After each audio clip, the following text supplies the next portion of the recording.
Tribe All Good TAG. I am Kayla Dennis, the founder of TAG, a 501c3 not-for-profit economic development organization officed in Midtown St. Louis.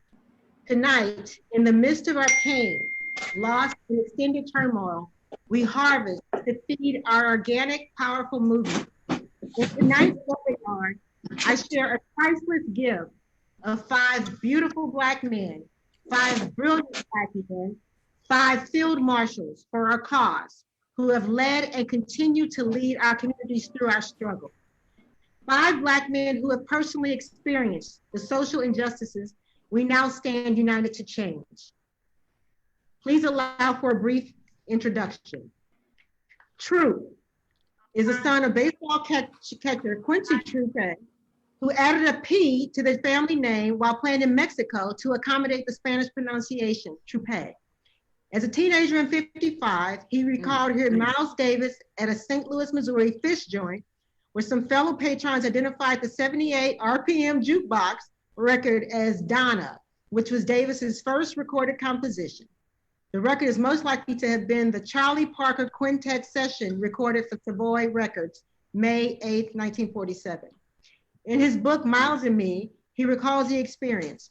When I left that joint that afternoon, I felt as though I had undergone a secret initiation, a rite of passage, one that would separate me forever from the rest of the students at Beaumont High School. As a young man, Troupe was athletic and attended Grambling State University on a basketball scholarship. However, after his first year, he quit and subsequently joined the United States Army, where he was stationed in France and playing on the Army basketball team. While in France, he had a chance encounter with the noted French externalist, philosopher, Jean-Paul Sartre, who recommended that Troupe try his hand at poetry. When he returned to civilian life, Troupe moved to Los Angeles, where he became a regular presence at the Watch Writers Workshop and began working in a more jazz-based style. It was on a tour with the Watch group that he first began his academic life as a teacher. The Watch Writers Workshop was located in a building that also had a theater, allowing members to do readings, workshop, plays, and presentations. According to the Poetry Foundation, his work is associated with Black arts movement. Writers such as Amiri, how was that pronounced? Amiri, Nikki Giovanni, Wanda Coleman, Haki, how's that pronounced? Haki Marabuji. Or Donnell Lee. And Ishmael Reed, who were also friends. Their work was diverse, but was strongly informed by world literature and jazz music. Troupe has a new book coming out. How's it pronounced, Quincy? Duende. And when can we expect that on the shelf? March 2021. It's a 700-page book of poetry. Wonderful. Hardback and paperback. Our next guest, Dr. Eugene Redmond, was born in St. Louis, Missouri. He earned his bachelor's degree from SIU in 1964 and his master's degree from Washington University in 1966, both in English literature. He became a teacher counselor at SIU, experimented in higher education in East St. Louis, where he worked under the direction of Dr. Edward W. Crosby, his mentor into 1969. He left SIU to teach at Oberlin College for a year and then joined the faculty at California State University, Sacramento as a professor of English. In 1985, he returned to East St. Louis as a special assistant to the superintendent for cultural and language arts at the East St. Louis School District until 1989. He taught at Wayne University before joining the faculty at SIU, where he is currently emeritus professor of English. Redmond's published work includes a pamphlet poem and 6 poetry collections, as well as numerous contributions to journals and anthologies.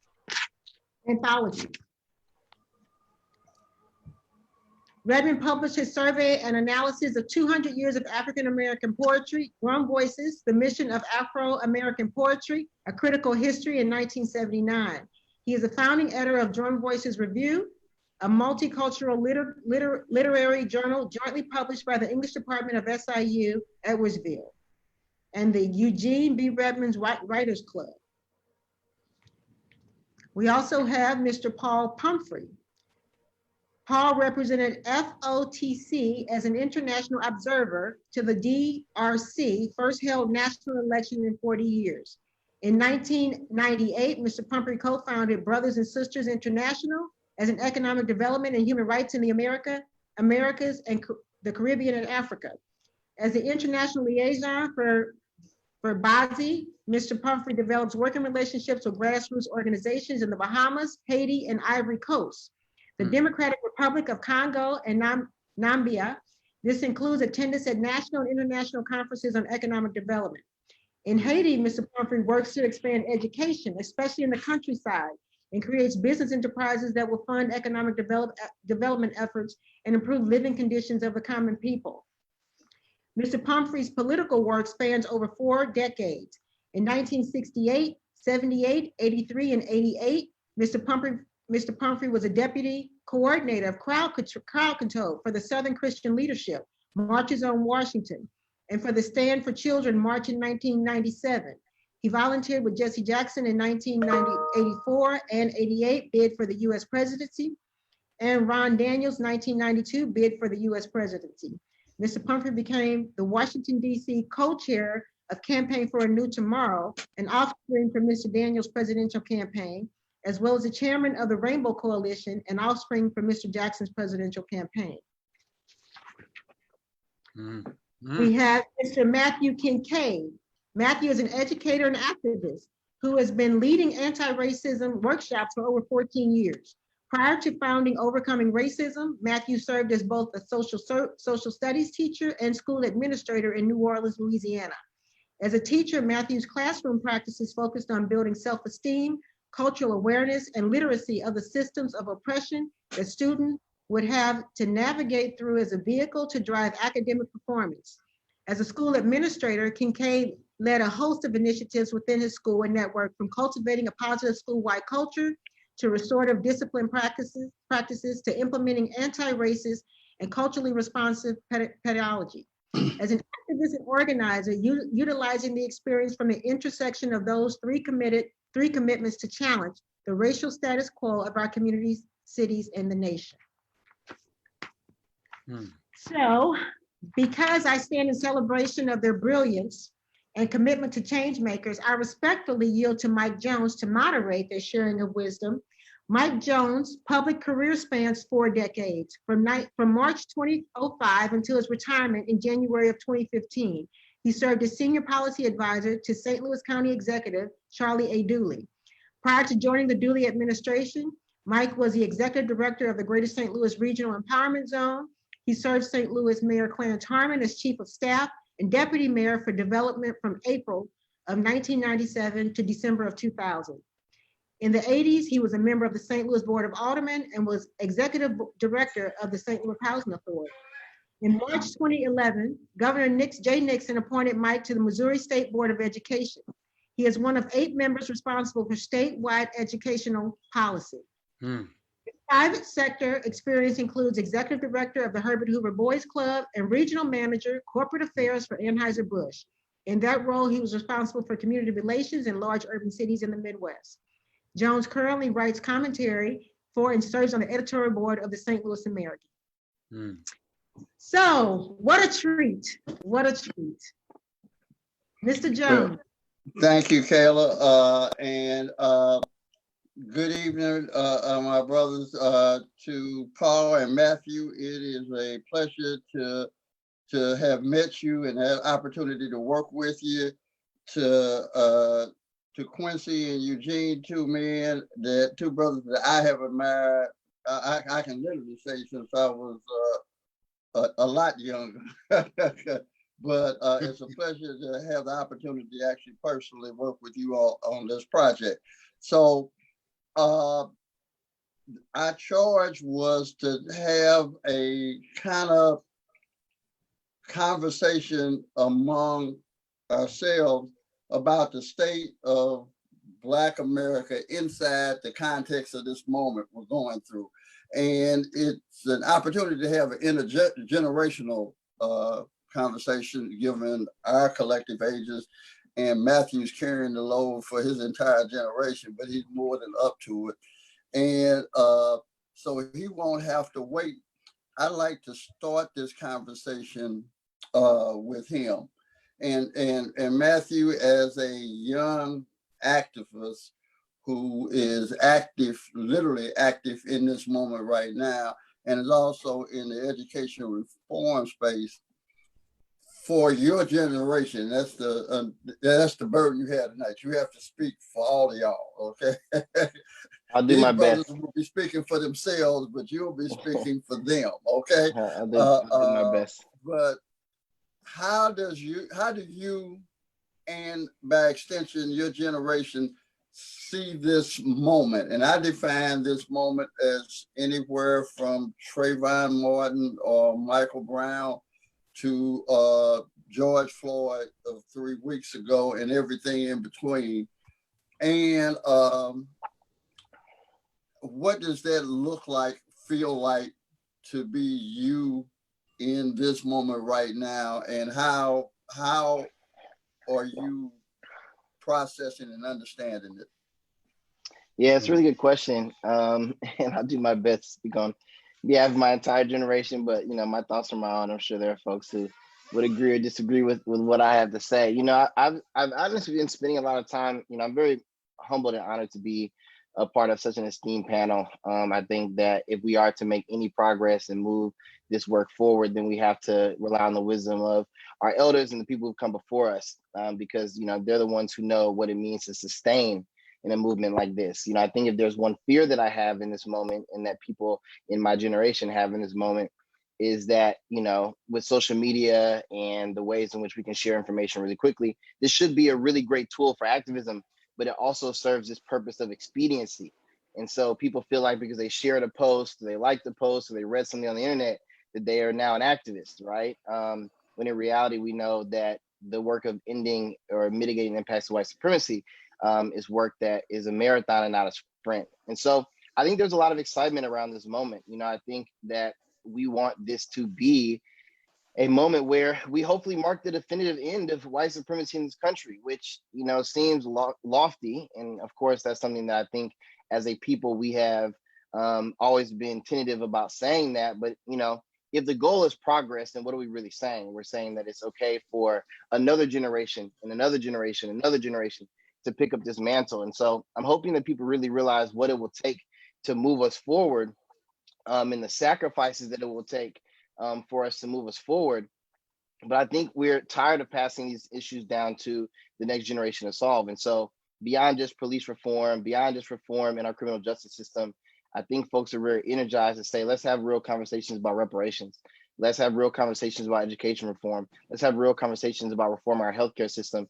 And if our activism stops at just the police, then in some ways it feels like this moment has failed. So there's optimism, but it's cautious optimism because we have a long way to go. Yeah, let me ask you a follow-up literally to the point that you just made. Then from your perspective, how do you relate this moment to the 60s or the civil rights movement of 50, 60 years ago? And is this part of that continuum, or do you see this as a paradigm shift and we're turning the page and headed in a totally different direction? Yeah, I mean, I definitely think it's a part of that tradition. I think if you think about any Black person who's lived or died in the United States of America, all of us have lived through civil rights movements. I mean, most Black people in their lifetime have lived through and will live through multiple civil rights movements, which if we flipped on its head, it also says that all white people who've ever lived or died in this country have also lived through civil rights movements. And it begs the question, what will it be that causes the collective consciousness of white America to come to the table to recognize that white supremacy is not just about the ways in which it impacts us. Our unfreedom is directly tied to white people's unfreedom. White supremacy also creates a prison for white people as well. And I think that's the conversation that a lot of people aren't really engaging at this moment. But yeah, of course, it's a continuation of everything that's happened. I think if there's one thing that, potentially is different now is that if you, look at the polling data from the 1960s, you had 65 and upwards of percent who felt like Dr. King and the sit-ins and the Freedom Rise and most of these activist movements are happening white America was very much antithetical to, against those, antagonistic to those things.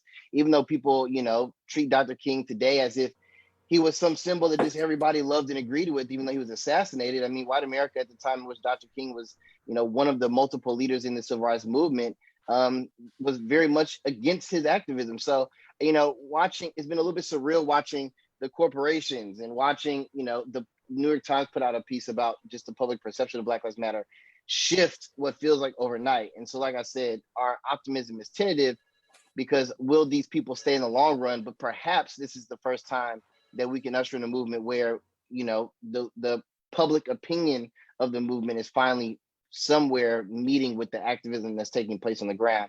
But as I said before, we've yet to see if, this is a popularity thing or a fad, or whether or not people are really invested in bringing about equality for Black people, not only for now, but for future generations moving forward. So I have cautious optimism, but it's definitely an extension of what has happened in the past. Okay, and to Paul, Quincy, and Eugene, the same basic question, just reversing the direction. As three brothers who were actually forged in the fire, the furnace of the civil rights movement in the 60s, and that has influenced how all of you have gone about your work and your vocation, your calling, for these last 50 years or so.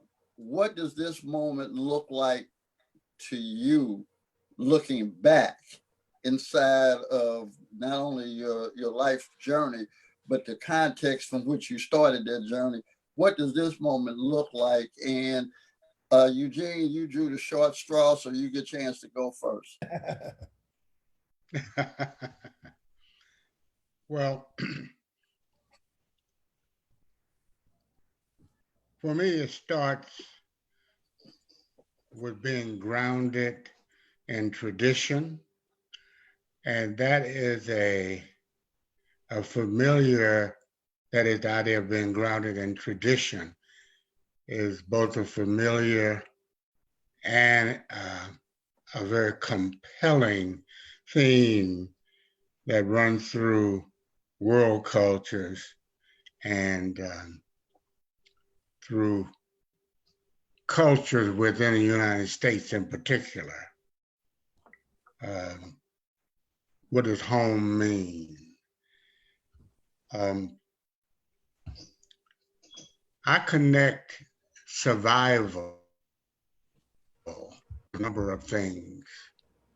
I say I was born again in the mid-60s.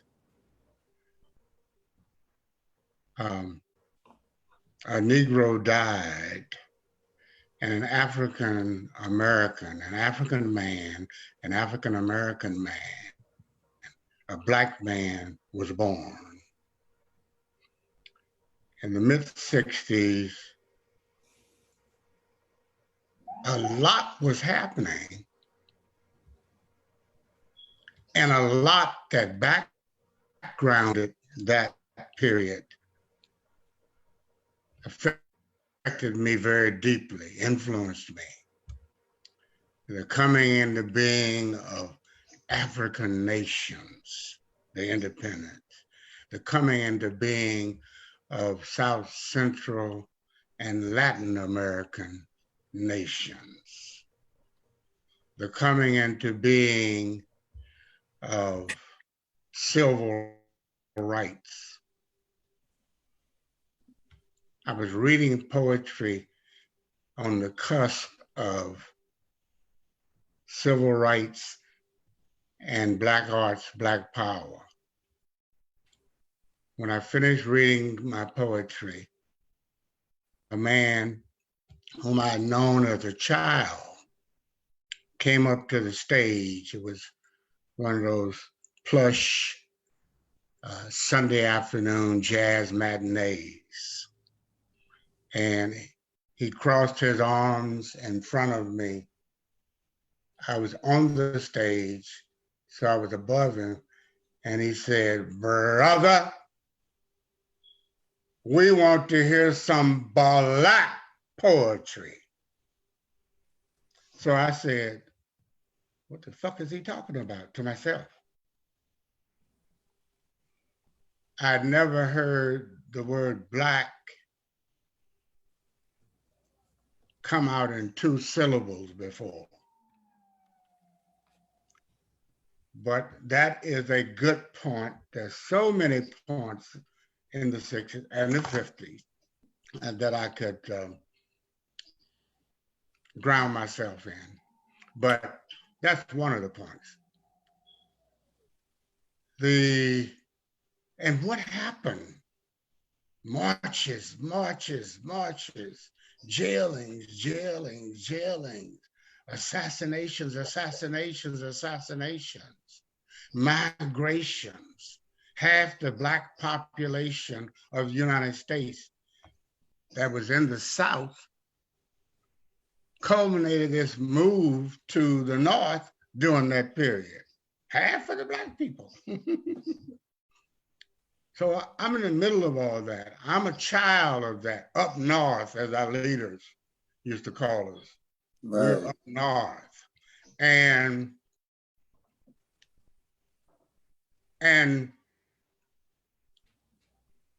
Arkansas is a term that I would give those of my Black countrymen and some others around me. And I have the last book that I published, Arkansas Memoirs. What the 60s did, what the Black experience did, what all of these things happening in the world were doing to me. How did I get Arkansas? And how did I get memoirs spelled M-E-M-W-A-R-S? That's my story. That's our story, memoirs. So I'm indebted, of course, to that period. And from that period on, that point, and not that point only, I vowed to read something about my own culture every day of my life for the remainder of my life. And I have done that and taught and learned and continued to grow into what I see myself in the future as a soul doctor in training. Paul, the term OG is sometimes overused and misapplied, but relative to the 60s and the whole Black thing, and I'm glad Gene brought that up because I want us to get to later on how we get to the distinction between ethnic identity and political identity, but you are an original member of the Black Panther Party. Your roots go all the way back to the beginning of the day.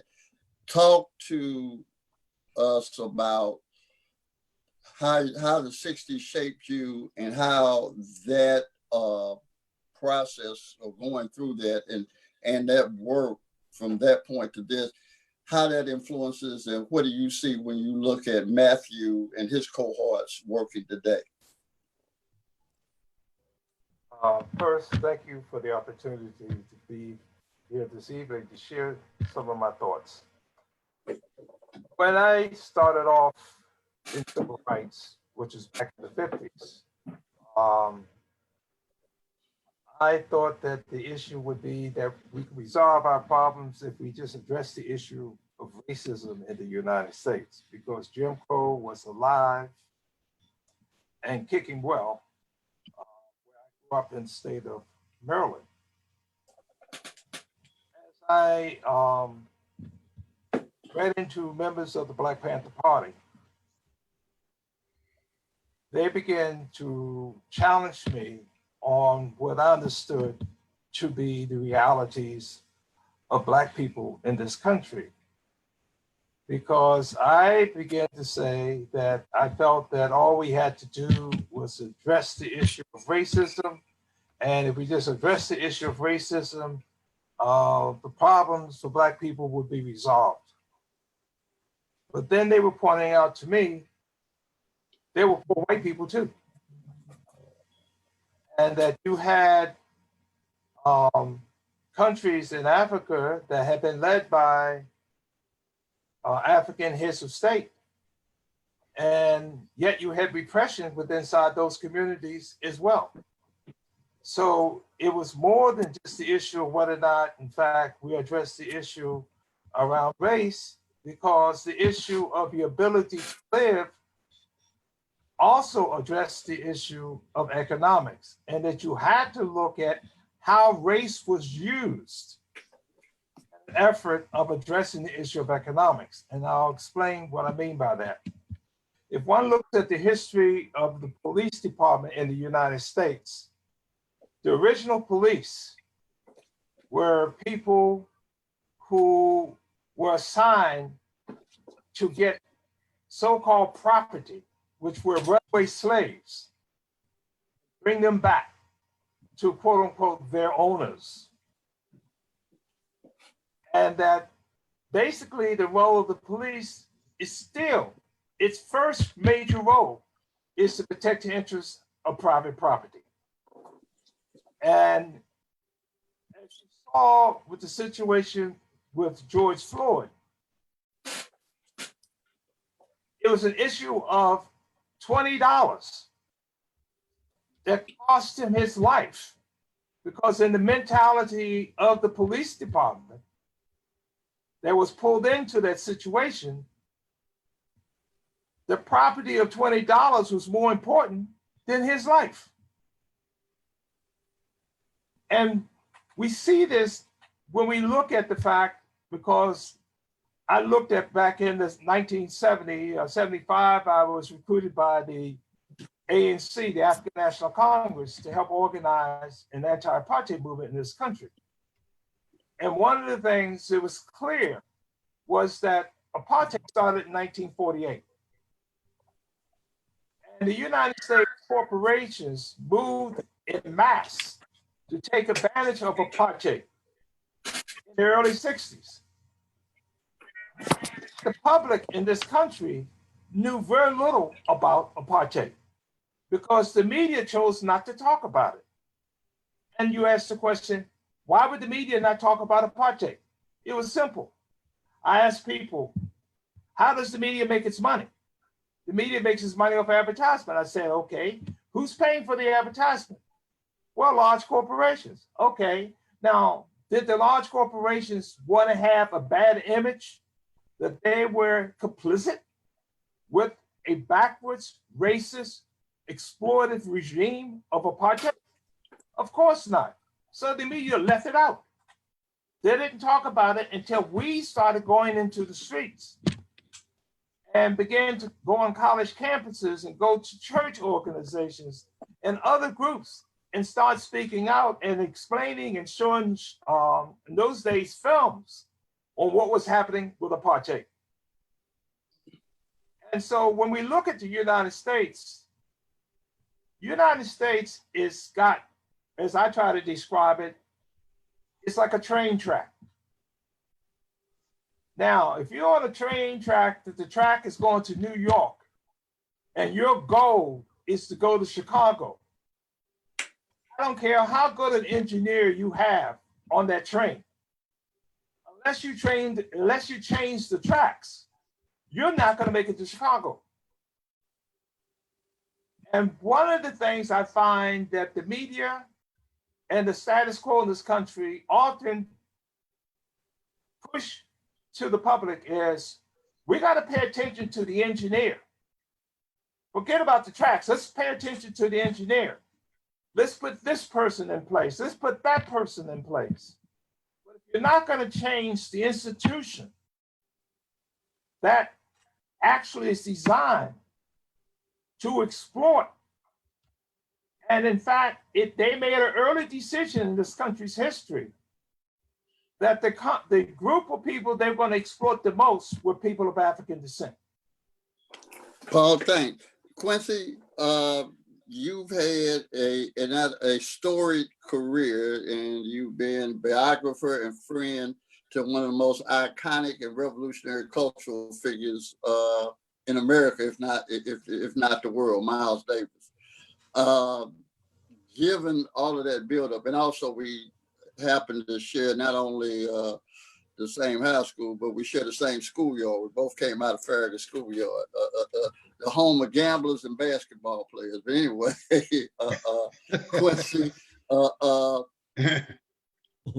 how do you, given all of that and what you've done and what you've written about and thought about, from the perspective of where we started in the 60s, how do you see this moment? And if you were writing about it, what would you say about Matthew and his cohorts in this moment that they're in? Well, you know, I've been writing about it. I have a new book of poems coming out with a large section of it on this time that we're living through now. It's called Duende poems from 1966 till now. And it's about 700 page book of poems, hardback and paperback. And so it'll be out in March next year. But I want to first start and just talk about how I'm from St. Louis, Missouri. Like, I'm across the river from, you know, Eugene in East St. Louis and in St. Louis. But I moved to Los Angeles in the 60s. And I had been a basketball player. I'd been an athlete. I came from a family of athletes and gangsters, you know what I mean? And so that's what I was involved in growing up, as Eugene knows, and probably you too. And where was that? You know what I mean? And if you said the name Troupe, everybody said, oh, and everybody would grab their coat, you know what I mean? Say, okay, you can have it, you know what I mean? Because they thought we were going to take it. And which we would. But what I want to say is that when I moved to Los Angeles, I went to the Army, moved to Los Angeles. I played on the All-Army basketball team, French team and all that. And it changed my life going over there, going to France and getting away from the United States. And so when I came back, I realized I couldn't stay in St. Louis. So I moved to Los Angeles. I didn't have anything. I just moved out there. My dad lived out there. My cousin Donald lived out there. And I figured I could get a fresh start. Well, anyway, after a point, I want to flash forward. I joined the Watch Writers Workshop. I was writing little poems at that time, but I wasn't serious about it. And I joined the Watch Writers Workshop. Bud Schulberg ran that workshop. And I met all these brothers out there. Anna's sister, Elaine Brown, who then eventually was in the Black Panther Party. Ojinki, Ron Karinga was out there, Bunchy Carter. And I was in that mix. And all of that politicized me, just being in that mix in Los Angeles. It really politicized me about how I should look at the police and everything. And so the reason I'm talking about that now, because we're in a moment now where the police are always in the conversation. So because I started writing these poems at that time, and I had a poem that started out after I was poem, Burn the Motherfucker Down for Malcolm X, Crazy Horse, Martin Luther King, and Geronimo. That's where the poem started. And we used to read these poems in front of like 20,000 people in the park. And so the police would be there and the police would arrest us. They would just mess with us all the time. I used to go to jail every weekend. Every weekend, it was like I'd go to jail and everybody said, where's Quincy? Oh, he's downtown. He's downtown. They took him, they caught him on the street and they would take me to jail. And so I started to learn about all of that kind of the whole politics of it at that time being in LA, because, you know, I remember one time the police arrested me and driving me all the way out from downtown. I was sitting on a park bench. By that time I'd gone back to school, studying journalism. And I was sitting on a park bench, just, you know, trying to think about getting my thoughts together. And the police pulled up a white policeman and a Mexican pulled up and said, "What you doing on the park bench?" I said, "I'm sitting." He said, "What are you sitting here for?" I said, "I'm thinking." I said, "I'm thinking about writing what I'm going to write." He said, "Well, why are you on the park bench?" I said, "I just told you, I'm sitting on the park. Is it against the law to sit on a park bench?" You know what I mean? So they took me, grabbed me, put me in a car, handcuffed me, and took me 20 miles outside of LA, driving and just tightening up the handcuffs. And I was like, "What is this? What are they doing this to me for?" And they took me 20 miles outside of LA. I thought they were going to kill me. And so they took me outside. They took me out there, dropped me off. I didn't have a dime, and said, "Okay, get back to bus where you can." And they drove off. I said, "Damn." And that mean I had to go through all the Mexican neighborhood, and Mexicans and black people didn't get along, tell the truth be told. You know what I mean? I had to walk through those neighborhoods and looking at them. I didn't have a toothpick. You know what I mean? Not less long a knife or anything, you know what I mean? And they were looking at me. So I say that to say that I used to get arrested every weekend, which shaped the way I looked at the police. Even until this day. Even though I had police in my family in St. Louis. I had police in my family in St. Louis, you know, and but that shaped it. That shaped it in being out there with Bunchy Carter and all those people. It just shaped the way I looked at police. And so I have this way I look at police now. Shaped by what came out of Los Angeles and how it affected me and impacted my life. Quincy, all four of you brothers have touched a theme that I think we never talk about, but it's critical to your political analysis, and that is the notion of identity. And I've worked on this construct for the last 4 or 5 years, and I call it something I call the fallacy of the politics of melanin. And we presume that ethnic identity equates into political identity. And for me, they're not the same. It's the difference between Patrice Lumumba and Joseph Mobutu. I mean, they both are citizens of the Congolese Republic, but they're two totally different brothers. So in this moment, as we move forward and as a community, we have tendency to focus on ethnic identity as the cornerstone of what we're doing. This is an open question to the group, and it kind of moves us to a place of what do we do next? And I think what we do next, especially in the short term with the election, but also long term, if we when we get past that, is a function of how we identify ourselves or define ourselves. So that's an open question to the group about the notion of identity and what should it mean in this struggle going forward, particularly for Matthew and his cohorts. Anybody? One of the things, go ahead. Who was that? I was going to speak. I was going to say, one of the things in looking at the identity is this. Clearly, I believe that for myself, I'm a person of African descent. I have a close relationship with the continent itself. I'm a co-founder of an organization called Friends of the Congo. And the reason for that is because I found that the economic greed of outside forces, mainly led by the United States, discovered that the Congo has tremendous amount of mineral wealth that they actually believe was their money. It was their wealth. And so they felt they had the right to it. And so they actually started a war in the Congo in 1996.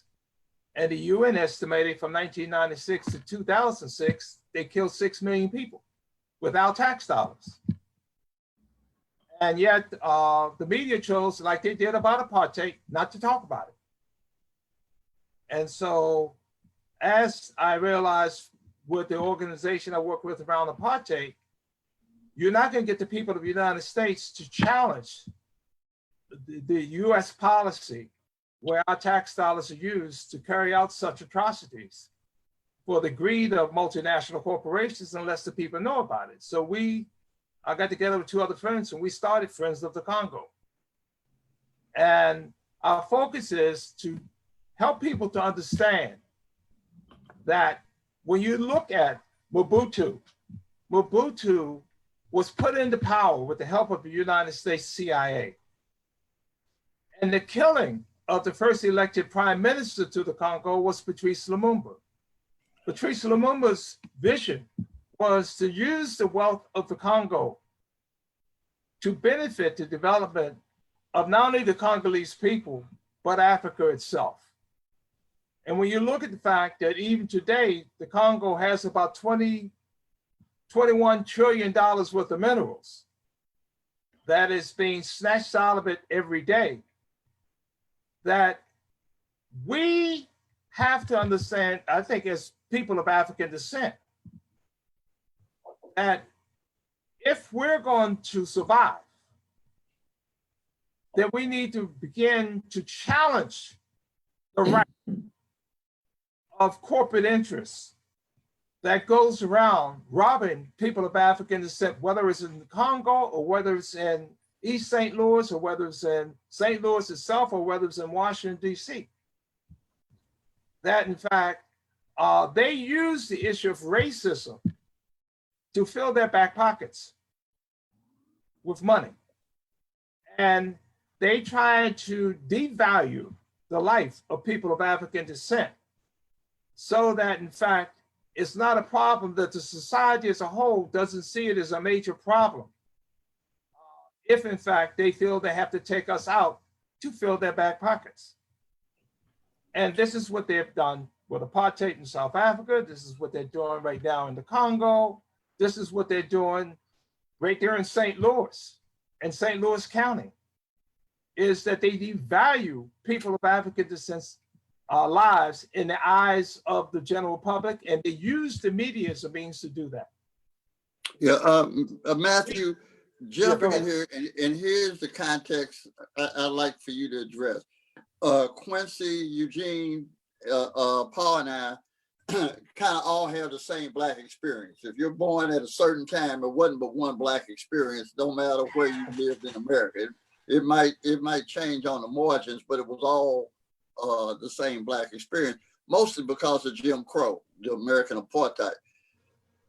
My observation is for your generation, there are multiple Black experiences based on the fact that we don't live in concentrated, dense geography together anymore. So how does your generation look at identity, and how does the way you guys define identity, how does that influence how you think about and do the work that everybody's out here doing? Yeah, I think it's a really challenging question because, obviously, I think that different people, as you mentioned, different people have different experiences. There's no, I guess, overarching system that is as visceral and visibly apparent as Jim Crow in our society today. Segregation, while still extremely persistent, perhaps is not as, de jure as much as it is de facto these days, which I think in a lot of ways for some people creates this illusion of freedom. I've been hearing some Black people, in the midst of this time of unrest, wrestle with their Blackness in ways in which perhaps they hadn't prior to all of this, saying like, I have experienced racism before and I have been a part of these experiences, but, because of whatever their agency is, maybe they've been able to navigate system structures, or perhaps as a defense mechanism, folks have kind of suppressed some of those feelings. So now people are, at least as a collective, starting to call and say, well, actually, we don't have to live under these system structures. That things have necessarily gotten significantly better. One of the women who, kind of a role model for me in this work used to say that racism, didn't go away, it just put on a nice suit, right? And I think that what we are looking at today in some ways is a little bit more dangerous than perhaps systems and structures of oppression in the past, not because it's harder or more challenging or life is worse for Black people today. I'm not trying to make a comparative analysis like that, but it is a little bit more invisible and insidious. And so if you're talking about a time in which we are enslaved and you still couldn't find a collective of white people to collectively say like, well, slavery is just absolutely morally abhorrent, right? You talk about a time in which there were liberal signs and on water fountains and bathrooms and public parks and folks are being arrested just for sitting on park benches. You still couldn't find the collective of white people to have the moral standing to say that this is abhorrent.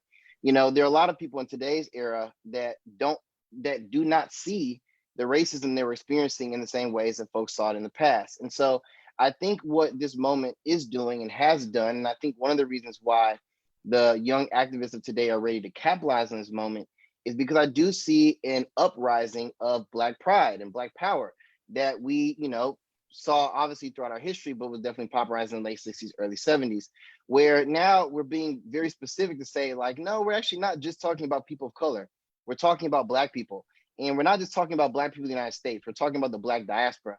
And now we're seeing people all over the globe rise up, and say Black Lives Matter, because we recognize that we're fighting a global issue of white supremacy. And perhaps the ways in which white supremacy has manifested itself in the United States, and the ways in which Black Americans have positioned themselves, honestly, as these movement builders, that people all over the world have looked at how we have both endured white supremacy and how we've been able to thrive and to, still elevate ourselves despite having this metaphorical knee on our necks throughout the course of history. So, I think that it's true that, there are a number of different mitigating factors that can impact the way that you see or experience Blackness in America. But even if you grow up with significant class privilege, even if you grow up and get great education, like even if you have a way to access certain privileges that perhaps make it easier to navigate certain spaces in America, the United States of America has never had a hard time reminding you that you're Black. And I think that in this moment, hopefully, this is a moment where we look to our right and to our left and realize that our only pathway forward is solidarity. And if you thought that you could assimilate into whiteness or white culture and that was going to save you, now we recognize that our only pathway forward, our only savior will be ourselves. And I think that's been the reality ever since we were stolen and brought here in the first place. Quincy and then Eugene, that's a perfect segue for you guys who, both of you brothers have spent your life as artists. And for me, art is never neutral. All art is political. The question is just the normative value statements that it's making. How should a young artist today think about as their vocation, their calling, and their identity, and how should that work in the life of Matthew's peers who happen to want to follow the path that you and Eugene have followed? First Quincy and then Eugene, and then we got questions from the standing room only audience that wants to hear from you guys. They got some questions for you. I just wanted to say that since for a long time now, I believe that we have to have power. See, that's why I started Code Magazine, Code Magazine, which was a monthly. And I've been looking for not just Code and a magazine, a monthly, but movies, television, we own television stations, the whole 9 yards. That's where I've been always moving toward. I mean, for me, poetry is what I do because I love it. But for me, it's about power. It's about power. Black people have power. I'm not a racist. I know what it is. But I think we have to compete with power on a level where we can bring our agenda forward. We have to compete with power, and that means money and everything else. We have to go that way. We have to go with the power, because white people understand power. They understand power, and so do Black people. And when I realized that when I was the founder and editor of Code Magazine. And the reason it was like that, because it went to like 600,000-700,000 people a month that we started in Los Angeles. I learned a lot from that. So I think that we have to have not some little magazine. I've had little magazines too, but we have to have televisions. We have to have television stations. We have to have radio stations. We have to have publishing houses where we publish our own books and not going, hand in foot, hand to the whiteboard to publish our work. We got to control all of that. It's not about just talking. It's about power. And that's the way I look at it at this point in my life. And it's worldwide. We can hook up with Africans and everybody else in the world. I'm not so much, I want to take forth our agenda. And I think that's where what we're talking about now. Eugene? Yes, I can dovetail what Quincy says because I partnered with Quincy deeply and lightly as we have pursued various enterprises that veer or follow from theories and actual events that are part of our artistic bearing. I have here a mask, and the mask says LHS, Lincoln High School. There's a tiger,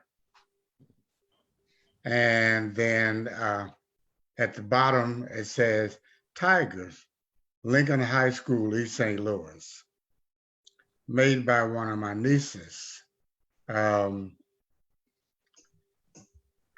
Tens of thousands of people graduated from Lincoln between 1886 and 1998 when it closed. This is a gift. She's a designer, and people can look her up. Just Google her. Another Creation by Lady J. Now, everybody that went to Lincoln,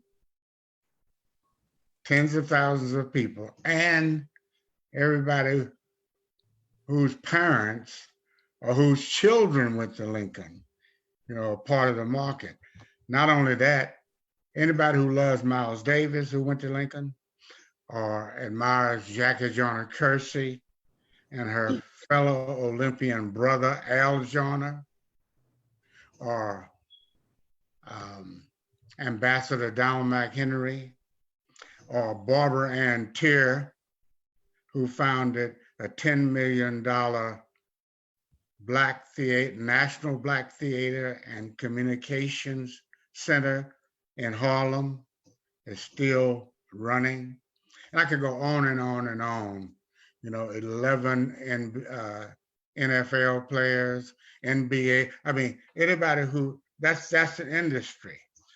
The vest I'm wearing is part of actually about 30 different outfits made for me by another East St. Louisan named Paulette Ship.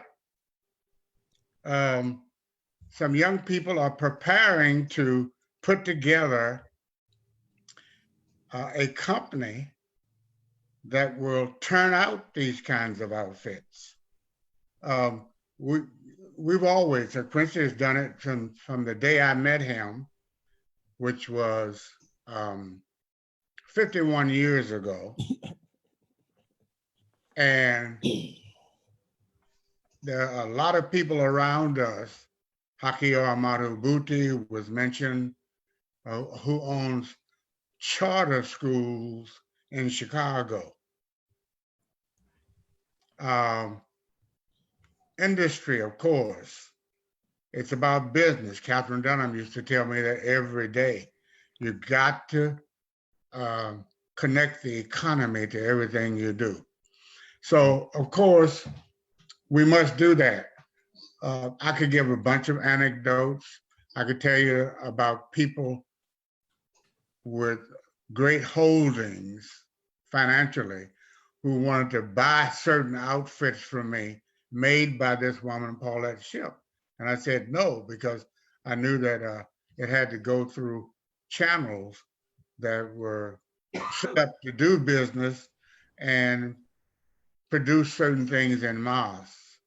So yeah, I think that that's what can get us out of the straits that we're in. We had that at one point. I remember when the Black community was worth 20 million a year. You know, now we're a trillion. I remember reading in a 1946 issue of Ebony magazine that there were 25 million, 25 Black millionaires. Now, any city with a NBA or NFL team has that many. But that was so much, it seemed to me, at 8, 9 years old, so much money. So it's a matter of compiling it and regathering the ingathering that we did as a result of 1619. Right. Gene, thanks. And that's the work that the young man's generation must do. And I mean, we're here to give some advice and counsel, but that's what the young people must do now. You've got to come back together and defeat this I, me, mine. What have you done for me recently? That kind of, the ego, the I go. And that's part of the work that we must do. And then re-educate ourselves on the continuum, the African continuum, which says, hey, we were the parents of great classical civilizations, pardon me, and come from there, using the continuum. Not just that we are people, we argued with John Hope Franklin about that. Slavery to freedom? No. See, my generation, and that was this great John Hope Franklin, and we respected. But the book was entitled Slavery to Freedom. We said, no, freedom to freedom. No culture has ever come on the face of the earth. No ethnic group came on the face of the earth as slaves. And every culture has been defeated, has been enslaved, and is great. And we take our position in that particular continuum of the world and move on with a knowledge rooted in that, in those great civilizations that we founded and the ones that we inspired. White areas of the world. Yeah, we're going to make a transition to some questions that we've gotten from the audience, and we're going to do make a minor adjustment. We've been having a great session, and you guys, the way you eloquently and articulately answered these questions, but they've been John Coltrane solos. So with the time we got left, y'all need to be bird. You need to be equally as brilliant and creative. The solo just got to be shorter. So the questions, I got you. So the questions I'm gonna make succinct, and these will be for everybody to answer. And this is an interesting one. The first one up was, what mistakes were made in the 60s? And I'd also like Matthew to weigh in on that. Even though you weren't there, you got to live with the consequences of it. So what do you think about it? So let's start with Paul, and remember, we bird 9, not train. I think that once we study Dr. King, we can understand that when Dr. King in 1963 versus Dr. King in 1967 and 1968,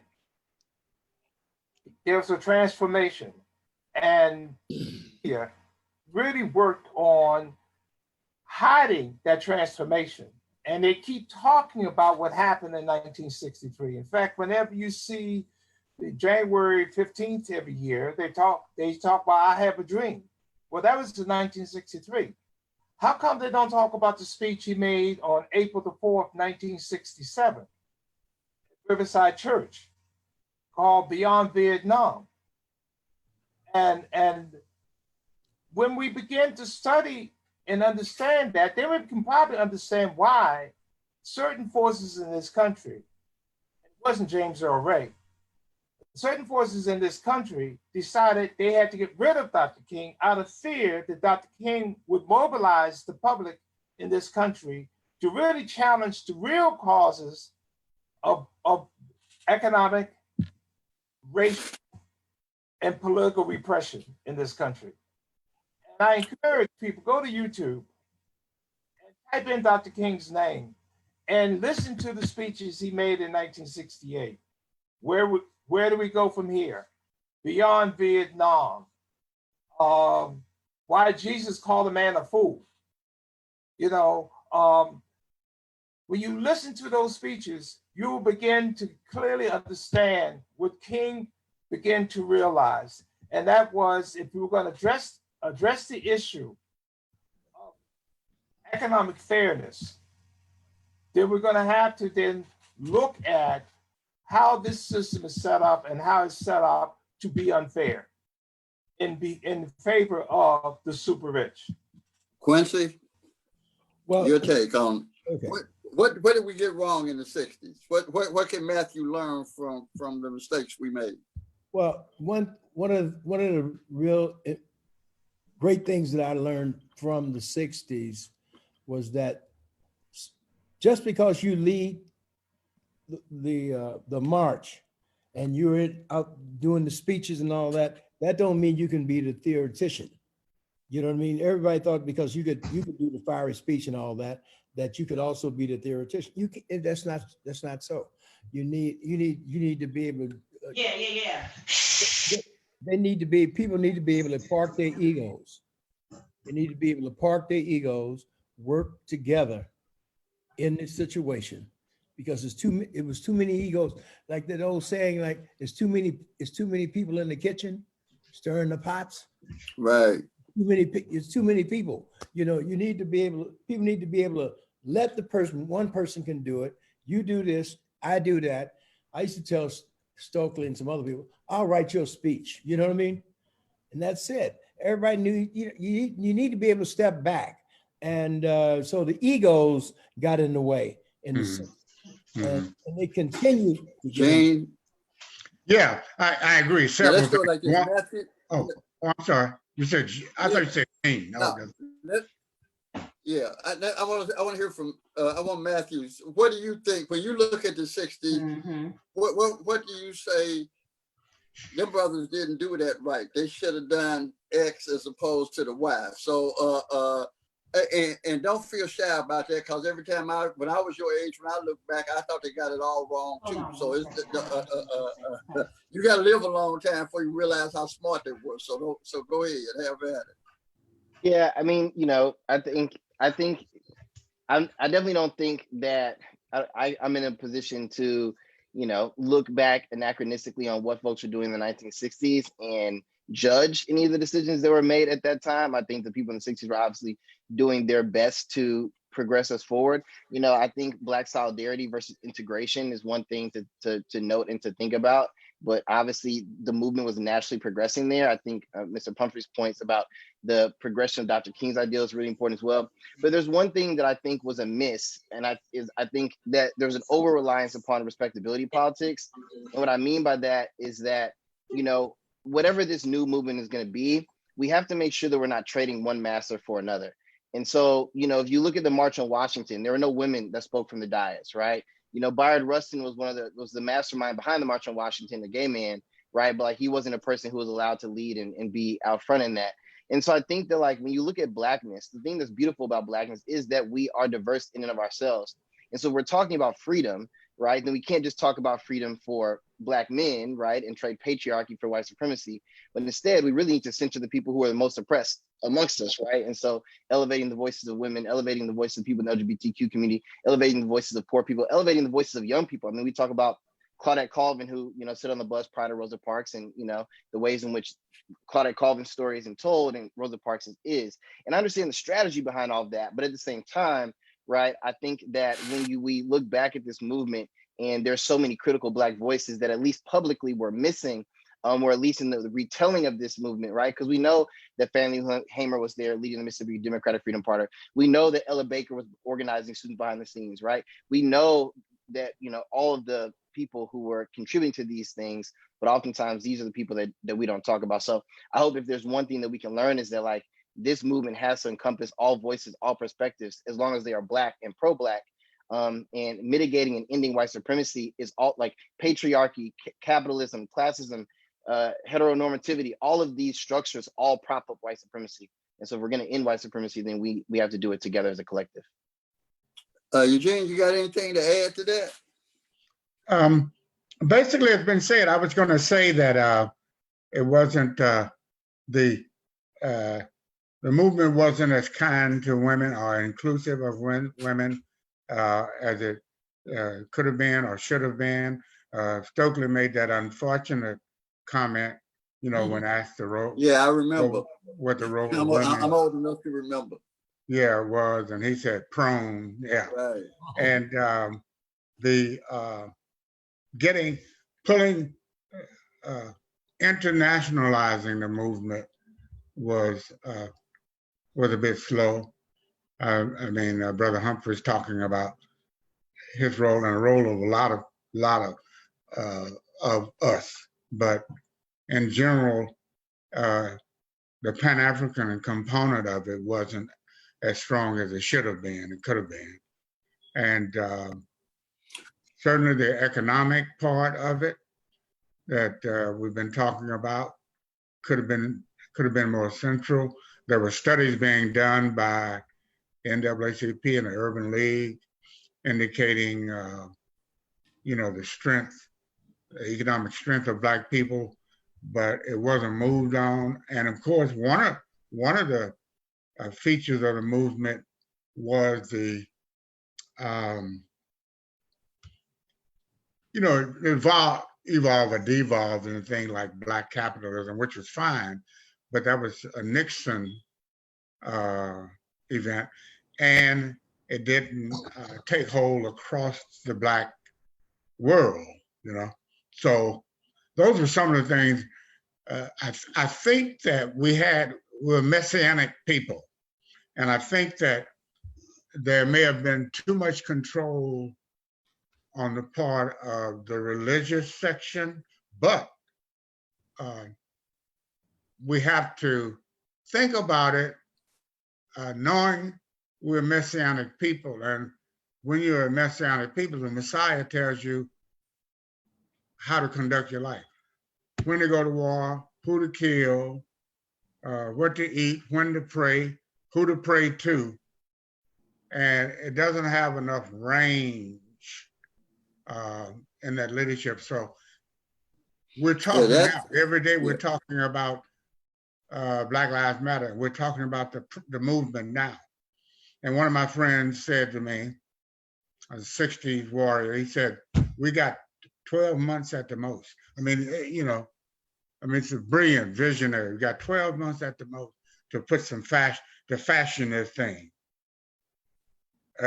Because people move in and do what they want to do with it. So the idea is to make it broad. Where should there be a leader? Later, we debated that.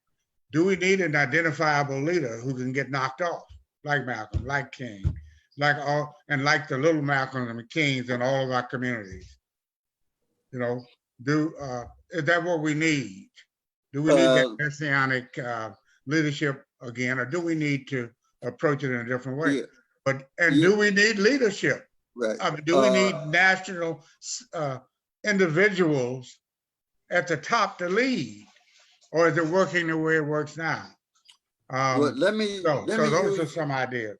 Yeah, let me use that as a segue to combining a couple questions here that we have. One is a reference to what should be the Black agenda at this moment going forward. And secondly, inside of that larger question is, will this Black Lives Movement, or will this energizing of young people be a game changer this November?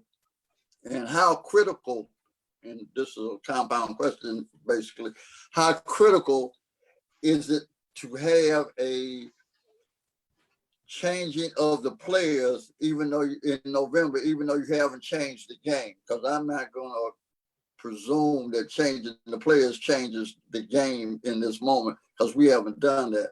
So lumping all those disparate questions together, can we start with Quincy, and then I'm going to Matthew, and we'll rotate it around. Well, I think I think if we're going to talk about agendas, I think that should come from not just one person or me or Eugene, or it should come from a collective where we all sit down, or however we do it, and we all come together on what that should be, because everybody has different ideas about it. I know Matthew would probably have a different idea, and Paul would have a different idea. You know, we'd all have different ideas, but I think that we should bring that together in some kind of agenda. And what do we think it should be going forward? And what was the second part about going the election? Yeah. Do you think this energy, this move, will be a significant game changer? Was the question? There's nomenclature. Will it be game changer in November? Well, I think it can be, but I think it can be, but will we coalesce around? We have to coalesce around one person when it comes to that point. I mean, you know what I'm saying? We have to. I mean, you got Trump who's going to be there, and we got to have a person. Now we can argue about who that person can be, but we have to have a person. Once we pick that person, then that's it. You know, we can't be sniping. You know, people like to snipe because. You know, I'll say this and I'm gonna be done. Bernie Sanders folks is sniping still. They still sniping at Biden. You know, they still sniping at Biden. They can't stop. You know what I mean? Once you get a person, you got to have that person, or else it's done. You know what I'm saying? That's what I think. So I think we have to coalesce around one person, take that forward to beat this guy who is destroying everything, not just Black people, everything. Matthew? Yeah, I agree that, you know, there probably isn't one unilateral pathway forward. But I think one of the things that I hope that we continue to think about is the way that we can self-determine in the Black community, the way we can build economic power in the Black community, the way that we can build a community that is, you know, deserving of our brilliance, right? And one that divests from the death-dealing practices of patriarchy and homophobia and classism, you know, that we can make the Black dollar circulate better in our community, that we can take back control over the education systems and structures that exist in our community. You know, everyone talks about Brown versus Board, but our schools have resegregated to the point where they're more segregated now than they were in the 1970s, yet the teaching force now is wider than it's ever been. 82% of public school educators are white. And so you're looking at a segregated school system where the kids are still segregated, but now we have in most predominantly Black schools, very few, and in some cases, no Black teachers. And then when you look at Black men teaching, it's less than 3%. So, you know, I think to tie in the November question, do I think defeating Trump is important? Sure. Because, you know, look at how many judges Trump has put into place. Look at the potential Supreme Court nominations, right? I mean, obviously that is a kind of a short-term goal, but it kind of goes back to the analogy that was put forth in the beginning about the engineer and the train track, right? You know, the train, even if Trump is replaced by Biden, the train tracks are still pointing in the direction of white supremacy. And so, you know, I look back at the movement to me that I have been studying the most, and I think was one of the most powerful movements that Black people have ever had, was actually the United Negro Improvement Association, that is most notably led by, you know, Mr. Garvey. And, you know, really talking about the fact that, like, us as African people across the globe, like, we have to have a nation, right? And a nation has its own politics. A nation has its own protectors. A nation has its own institutions. And until we develop and maintain those systems and structures in our community, you know, hopefully without being under the guise of systemic oppression, then we will continue to be dependent upon white benevolence in order to be successful. And if we're dependent upon that, then we'll never rise as a collective, because, you know, white people aren't going to be the ones that determine what the end goal is for us as Black people. So yeah, the solidarity piece to me is really important in forcing the government to pay reparations.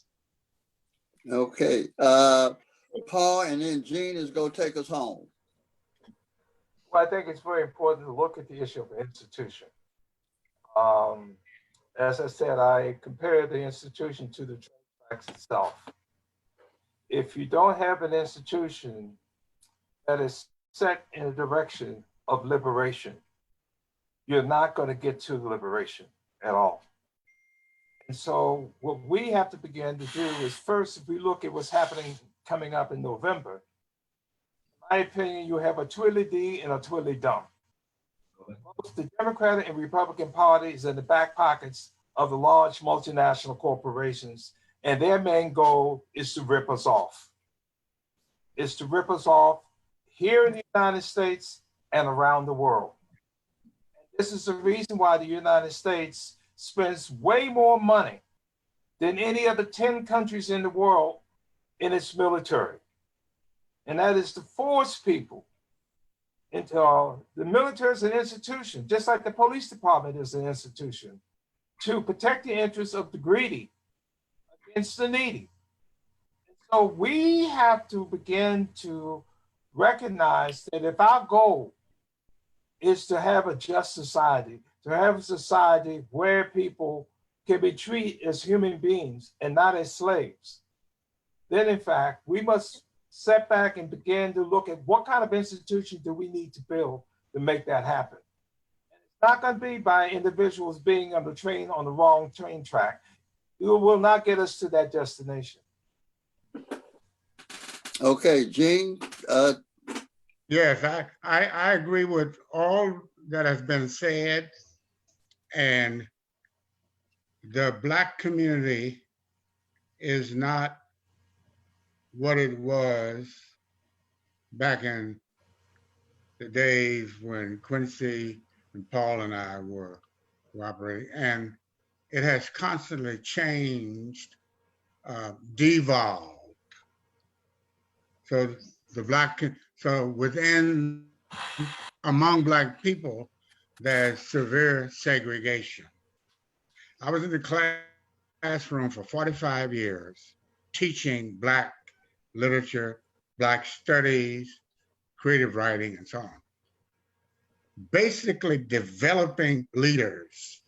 And I remember when I started hearing Black students say about other Black students, oh, they're so ghetto.